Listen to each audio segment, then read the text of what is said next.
Dua oknum petugas imigrasi dan dua warga negara asing asal Rusia ditangkap Direktorat Reskrimum Polda Bali karena terlibat dalam aksi penculikan, pemerasan, dan penganiayaan terhadap warga asing.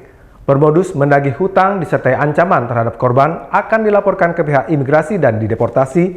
Aksi ini diduga telah dilakukan para pelaku di 27 lokasi berbeda. Direktorat Reserse Kriminal Umum Polda Bali menangkap dua warga negara asing asal Rusia berinisial IV 35 tahun dan IS 37 tahun, serta dua oknum petugas imigrasi berinisial EE 24 tahun dan YB 24 tahun yang diduga terlibat dalam aksi penculikan, pemerasan, dan penganiayaan terhadap sejumlah warga asing di Bali. Para tersangka ditangkap pada 21 Juli 2025 setelah penyelidikan terhadap kasus penculikan dan pemerasan seorang WNA asal Lituania yang terjadi pada 9 Juli 2025. Dalam laporannya, para pelaku menculik dan menganiaya korban, lalu memaksa membayar utang sebesar 150.000 US dollar Amerika Serikat milik seseorang bernama Rustam. Jika korban tidak bersedia menyerahkan uang melalui transaksi kripto, para pelaku mengancam akan melaporkannya ke pihak imigrasi untuk dideportasi. Kapolda Bali Irjen Pol Daniel Aditya Jaya saat konferensi pers pada Jumat siang mengatakan, aksi dengan modus penagihan utang disertai ancaman tersebut telah dilakukan para tersangka di 27 lokasi berbeda dengan korban seluruhnya adalah warga negara asing.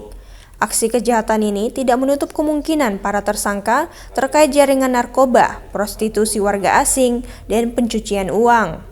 Pihak kepolisian juga tengah mengembangkan perkara ini untuk mengejar satu terduga pelaku lain berinisial GG yang berperan sebagai otak perencana aksi komplotan tersebut. Dan 27 TKP tersebut kami bagi menjadi 4 kategori. Dan pengembangan pertama 6 TKP di bulan Maret sampai dengan Juli 2025 di wilayah Jimbaran, Tebu Benang, Canggu, Legian, dan Kute. Yang kedua, pengembangan bertambah 7 TKP sekitar Januari sampai Maret 2025 di daerah Bandung dan Denpasar. Yang ketiga, pengembangan sebanyak 14 TKP di daerah Denpasar pada Januari sampai dengan Juli 2025. Sehingga total 27 TKP didapat hasil dibagi rata masing-masing mendapat sekitar ratusan juta rupiah. Hal ini terus masih dalam pengembangan kami dan pendalaman, ya. Di samping jumlah TKP yang tidak ulangi dan pendalaman, tentunya ada beberapa korban yang sudah kembali ke negaranya, ya, sudah ada di sini. Namun demikian ini terus kami kembangkan, terus berkoordinasi dengan pihak imigrasi. Ya, apakah ada tindakan lain yang mungkin akan kita bisa kenakan terkait dengan keberadaan para pelaku tersebut.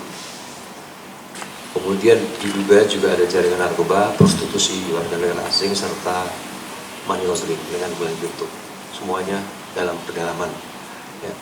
Para pelaku dijerat dengan pasal 170 KUHP tentang pengeroyokan dan pasal 351 KUHP tentang penganiayaan, junto pasal 55 dan 56 KUHP dengan ancaman hukuman maksimal 5 tahun penjara.